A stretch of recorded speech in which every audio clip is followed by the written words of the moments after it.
क्या आपने कभी कोई इम्पॉसिबल सपना देखा है, जैसे किसी सेलिब्रिटी का दोस्त बन जाना या अपनी ड्रीम लाइफ जीना?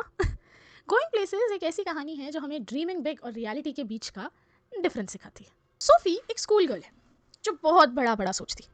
वो सोचती है कि वो फैशन डिजाइनर या एक्ट्रेस बनेगी या शायद अपना खुद का बुटीक खोलेगी।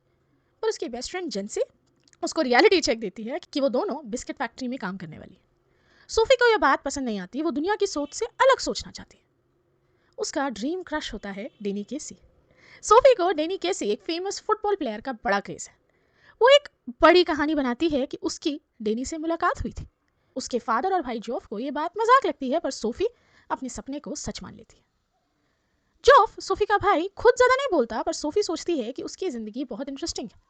वो चाहती है कि जोफ उसको भी अपनी दुनिया में ले जाए, पर जोफ प्रैक्टिकल इंसान है और सोफी की मनगढ़ंत कहानियों से दूर रहना ही पसंद करता है। लेकिन जब सोफी ने उसे डेनी केसी से मिलने की बात बताई, जोफ ने उसकी बातों में थोड़ा थोड़ा इंटरेस्ट लिया और उससे डिटेल्स जानना चाहा।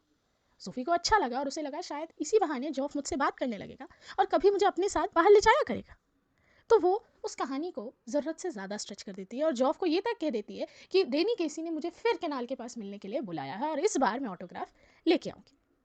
जोफ उस वक्त तो कुछ नहीं कहता, बट वो लोग अपने वीकली पिलग्रिमेज के लिए निकल जाते हैं। पिलग्रिमेज? वो लोग पूरी फैमिली, सोफी, उसका छोटा भाई डेरिक, जॉफ और उसके फादर हर हफ्ते फुटबॉल मैचेस देखने जाया करते थे। तो उस दिन फिर गए। डेनी केसी ने क्या शानदार गोल मारा एंड उनकी टीम जीत गई। सोफी के फादर सेलिब्रेट करने अपने दोस्तों के साथ जाते और जॉफ अपने। सोफी डेरिक के साथ घर वापस आ रही होती कि जेंसी उसे पूछती कि तुम क्या बोल रही हो सबको कि तुम डेनी केसी से मिले? ऐसा कुछ नहीं हुआ सोफ, तुम क्यों लोगों को झूठ बोल रही हो? सोफी मनी मन सोचती है कि this was a job thing. उसने क्यों ये बात जेंसी के भाई को बताई? अब जेंसी को ये बात पता चली है तो सबको पता चल जाएगी, क्योंकि जेंसी तो एक रेडियो की तरह है, सब तक बात पहुंचा देती है। तो वो जेंसी को कहती है कि ऐसा हुआ था, मैं झूठ नहीं बोल रही और प्लीज़ ये बात दूसरों को मत बताना, नहीं तो घर के बाहर भीड़ लग जाएगी और पापा बहुत गुस्सा होंगे। तो जेंसी कहती है कि don't worry Soph, this is a secret.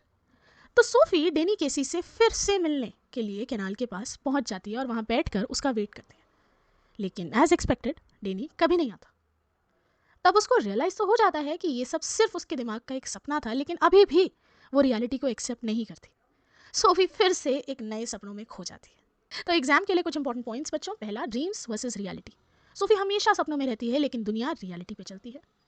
दूसरा, टीनेज फैंटेसीज, हीरो वर्शिप और सेलिब्रिटीज का क्रेज जो हर टीनेजर में होता है, कई बार वो लीथल साबित हो सकता है उनके खुद के लिए। एंड तीसरा, imagination as an escape. Real life boring हो तो क्या करें? सपने देखना बुरी बात है क्या? लेकिन उन सपनों को इस हद तक सच मान लेना कि रियलिटी ही झूठी लगने लगे, ये गलत है।